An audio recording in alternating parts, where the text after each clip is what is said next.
The FM 457 swing bridge in Sargent, Texas, was in need of replacement because of its age and the high maintenance cost associated with its upkeep.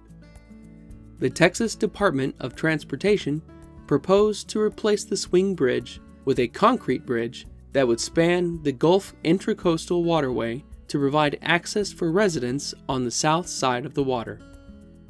TxDOT designed a corkscrew bridge to replace the existing structure. Limited space along FM 457, combined with the height requirement for a replacement structure to accommodate the barge traffic through the waterway, made the corkscrew bridge the optimal design for the site.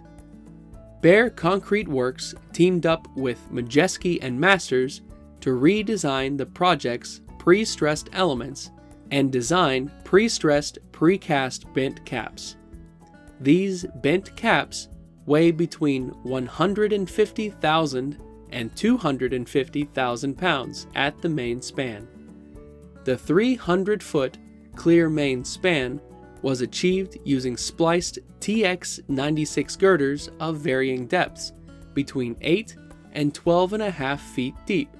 These massive pier girders weigh up to 320,000 pounds. Since its opening in April of 2021, locals have enjoyed the fact that they no longer have to wait 15 minutes or more to cross the water, as they did with the former swing bridge. This elegant structure will serve as a fundamental piece of the city's infrastructure and as an excellent display of precast engineering for many years to come.